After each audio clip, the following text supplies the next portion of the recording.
everyone, welcome to Wild Encounters with the BC Wildlife Park. My name is Sam and I'm an education leader here. And today we're going to be meeting our horticulturalist James and looking at some of the gardens we have at the park.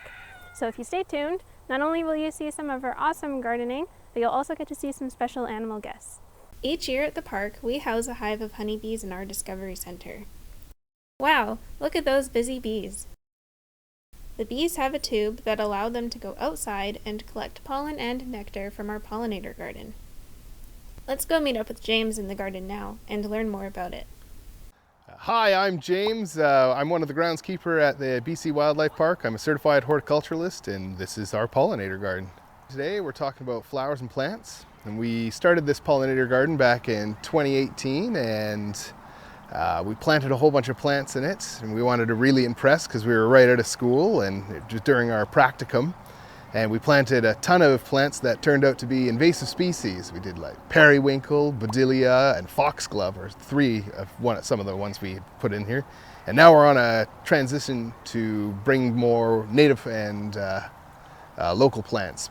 Some of the plants we're trying to get into the pollinator garden we're trying to get more native plants, so we're focusing on goldenrod, fireweed, and yarrow. These all have great medicinal and culinary qualities, but they're very important for pollinator health as well. This is dogwood. Dogwood is very important. It's a really good medicinal plant traditionally, and it's good bear food. The best part about having my dogwood here is I get to use it to propagate really easy cloning from dogwood. So you get, one plant and you can keep propagating and propagating and propagating. So there's a real buzz around the goldenrod. It's a very important plant for bee health and pollinator health. It has proteins in it that are specific for them. It is an antifungal for us. And yeah, that's one of my favorites. Beautiful yellow color. Good for drying, good for pressing. Stays yellow all season, so if you get it in your garden and you take it out, you can have some color all winter. So this is fireweed, and as fireweed grows, it'll start with its flowers at the bottom, and as the end of summer hits, it'll be all the way at the top. So it's a really good timer to show you when summer's over, so you can see summer's pretty much done here. We've got lots and lots and lots of seed fluff that I'm going to collect and spread out throughout the park. I like to use fireweed to take over places that are infested with weeds. It's great for hummingbirds, they love it. So here we have yarrow. It's a really cool native plant. It's a super amazing medicinal plant. So yarrow comes in a whole variety of different colors. You get like whites, yellows, beige, pinks, purples, reds. We've got them all throughout the park. Now that we've seen our amazing pollinator garden, let's go take a look at some of the food we grow. All right, so we have our sustainability garden here. We started this a year ago, and it's been trial and error, but we keep at it and we keep working. Here we have my strawberry patch.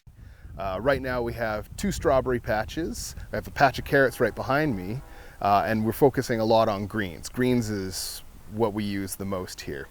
And even our carrots here, like we use the carrot tops. I'll go feed them to our chickens and our turkeys, and they love that.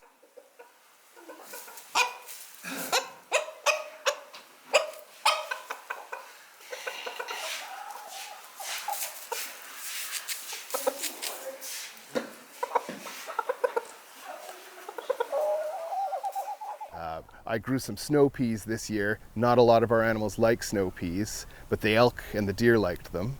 And we gave them to our hospital, and some baby raccoons came in and they really enjoyed eating the peas, fidgeting with them and opening them up. We'll grow other plants as well for enrichment. We have a few different herbs that we can use to help the animals, gives them different senses and helps enrich their life. So I have a pumpkin patch here, and not a lot of our animals eat the pumpkins. The bears will, and it's a great enrichment for them, but we also use them for decoration around here as well, and it's better to have a biodegradable decoration than something plastic. The whole reason to start this is to become a little more self-sufficient and help feed our animals here. Right now we're only at a level where we can really give treats to our animals, but it's still really nice and enriching for them. And we keep working at it, and we'll have this whole area all garden in a couple years, I think. Another one of our goals is to show how easy and accessible gardening can be.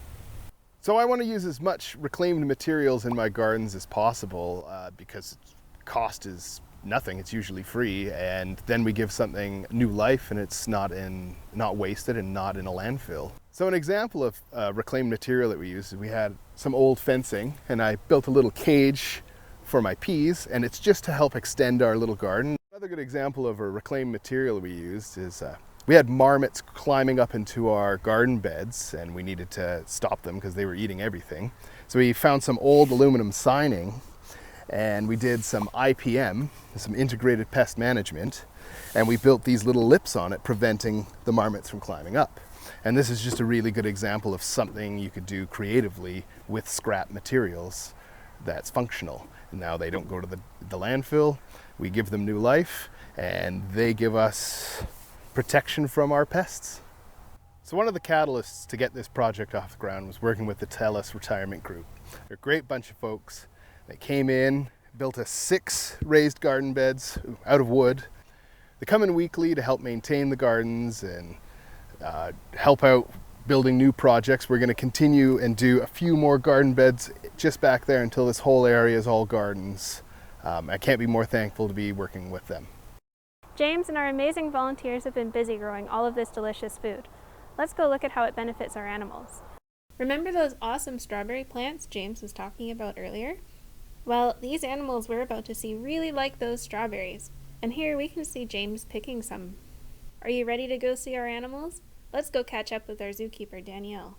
So this is our bucket of food for grizzly bears for lunchtime today, and inside you can see we have beautiful heads of lettuce from our sustainability garden, and as well some gorgeous plump strawberries. So the strawberries are going to be used in a very special way. We're going to be using that for training today for the grizzly bears. Because they're so juicy and delicious, I'm hoping that allows them to really get into it, so I get some good behaviors from them, and we have some successful training today. And the remainders that they don't eat during training are going to be put out in the enclosure and spread around, and they're going to have to go hunt for them. I am Danielle, one of the zookeepers here at the park, and this is Canute and Dawson, our grizzly bears, their brother and sister pair. And what we're doing here today is we're using some food from our sustainability garden that we have right here to feed the bears. We want some happy bears, so we're going to get started with it. So these were actually grown right here at the park by James over here, and you can see how fragrant, and they're so good and juicy. So we'll see what happens. I'll get my whistle out here. There we go. So what I'm going to do is ask them for a few behaviors that help us look after them in a way that doesn't cause stress for either them or us. So I'm going to ask Canute to open his mouth. Dawson.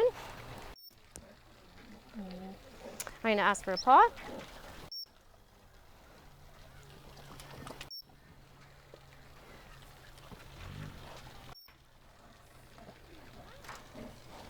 Good girl. Good girl. Now let's say we had to sedate the bears. I'll use Canute as an example. I can ask him to move along the fence, present his shoulder so I can inject him with my fake needle. Right. Shoulder. And then there's no fuss, no muss, sedated. And then we don't have any sort of rush of adrenaline or anything like that. So sedation works really, really well. Okay, now I'm going to ask them to stand up. So this is a real fun one. You guys might like this. So this is so he can check the whole body of the bear on the underside. Here we go, up.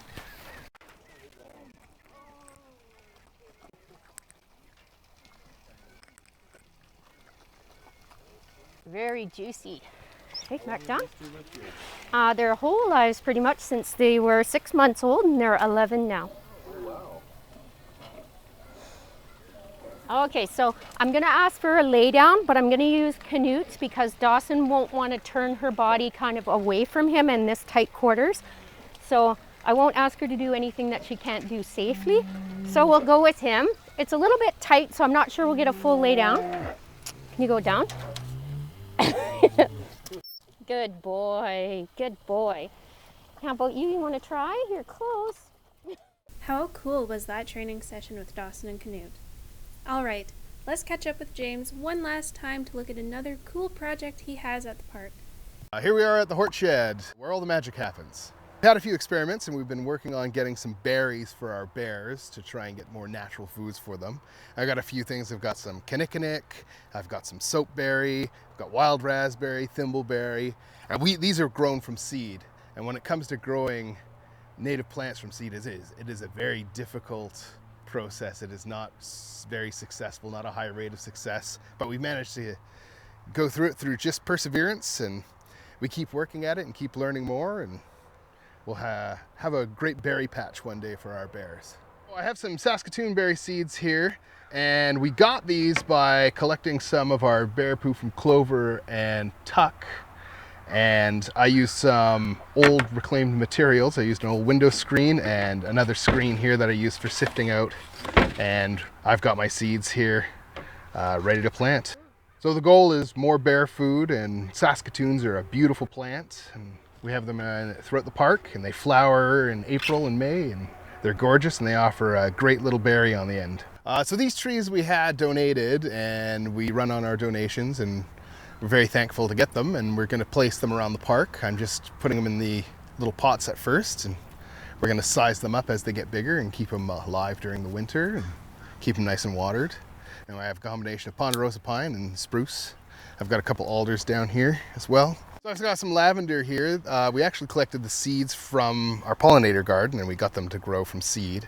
I'm going to keep them going. A lot of our animals actually like the lavender for an enrichment. It's got a nice smell. So there's one of our bear poo gardens that we collected the bear poo up by Peterson Creek. So we got strawberry right here, we've got a grape right here, and we've got some fireweed coming up in there.